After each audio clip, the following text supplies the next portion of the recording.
The other day, Rooftop Leaders, I was talking with a sales executive about his team and some of the challenges that they're facing in this new time horizon that we're in, 9 to 10 weeks after the pandemic has been declared, going through all of that isolation and social distancing, and now different degrees of opening up.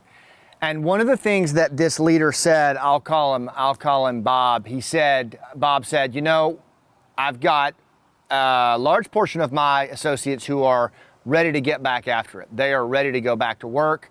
But then I have another percentage of my associates, a smaller percentage, they're not ready. They're not ready to go back to work because the nature of our business is client facing, and it's going to put them in a level of connection and proximity to human beings that they're just not ready for. They don't feel it's safe. A few of them have small children. Others have their elderly parents living in their home, and they simply don't feel like it's safe to come back, and they've put their feet in the sand and they've dug in. What do I do about that?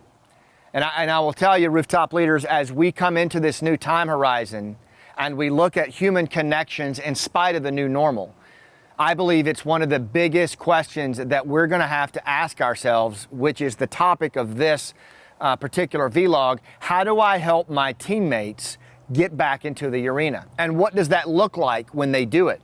It's not a given that even if you are super exuberant to get back to the office, and I coach a lot of very high level executives who cannot wait to get back into the office. But guess what? It's a 50-50 split on their leadership team about being ready to get back into the office. So, that's not one of those things that we can grab people by the scruff of the neck and drag them in.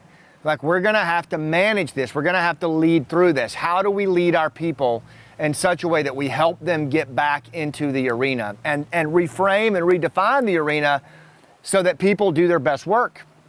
It's a big question, and it's not one that we're going to solve in a 7-minute vlog, but it is one that we can tee up, and one that I hope you're thinking about in this new time horizon that we're in between early June and the end of Labor Day. I think it's something that we've really got to start to get our head around.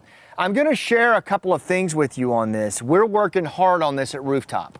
We're not just sitting around admiring the problem. We're in the Rooftop incubator, and we're really pressing on this. I'm a small business owner myself. I coach special operations forces. I coach business executives, client-facing folks, customer service, sales, and we're really taking the lessons that we learned in those rough places and putting them into play here at home, because it's a very similar crisis that we're facing of helping our teammates get back in the arena as leaders. A couple of things I'll say from a principle perspective is, one, it's a principle in my book, Game Changers, Going Local to Defeat Violent Extremists, and it's this: meet people where they are, not where you want them to be, right? That's one of the first things from a mindset perspective that I told that sales executive, Bob. I said, look, I know you're ready to get back to it, but if some of your people are not, then they physiologically can't hear what you have to say, and they're not going to do their best work, right? And your ability to fire them or coerce them into it, I don't see it. So how do we meet people where they are, not where we want them to be? Because as humans, as meaning-seeking, emotional, social story animals, if we don't feel like we've been heard, if we don't feel like the other party gets us, then odds are they physiologically can't hear what you have to say, and they're going to be more of a social insurgent to your goals than they are an accelerant to where you want to be, right? So meeting them where they are, not where you want them to be. What does that mean? Well, Stuart Diamond, in his book, Getting More, he always talked about the need to see the pictures in the head of the other party. And I think that's true because, remember, we're story animals, so we're always telling ourselves a story. And in the absence of fact or perspective from others, we form our own narrative. And in many cases, after 8, 9, 10 weeks of social distancing and all the stuff that's happened, people have spun up some hefty narratives, right, that are playing in their head. Maybe they've lost someone. Maybe they know someone who's lost somebody, right? Maybe their immune system is challenged. I mean, it's a whole range of things. But what are the pictures and the stories playing in their heads? We need to understand that as leaders. And if we don't, then we're not in a position to lead. So we've got to do the work that's going to allow us to do that. And then I think there's another thing to this thing called emotional temperature, right? And it's the level or the state the emotional state that the other party is in.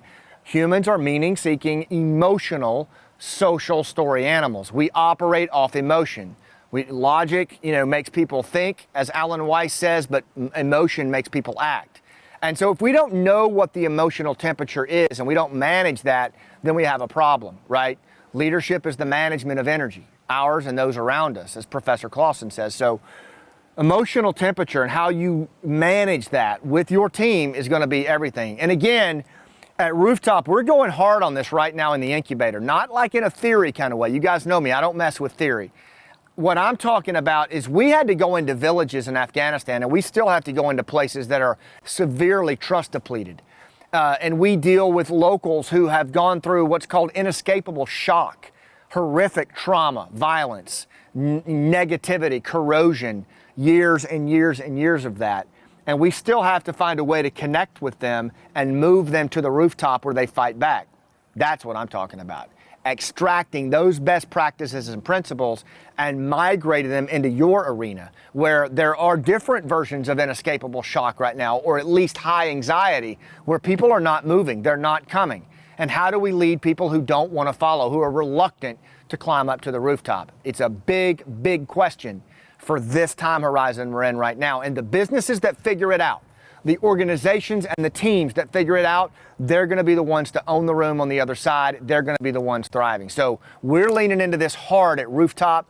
I want you to stay connected to us on this. We'll be doing vlogs on it all summer, webinars on Wednesdays, not every Wednesday, but quite a few. You can go to rooftopleadership.com, and then we're going to have some other products, some monetized products that are going to go super deep on this, that can give you an immediate turn on your client-facing engagements and how you lead your associates back into the arena. This is going to be the stuff that's going to make you the most relevant in the room, all right? So thanks for what you do. Keep leaning into this stuff. It's not easy, right? And a lot of the perspective that we get here will help inform that. So stay after it. Don't give up on it, because we need you to lead us through this. You're the one that's going to lead us through this. So until next time, remember, fear is contagious, but so is leadership. I'll see you on the rooftop.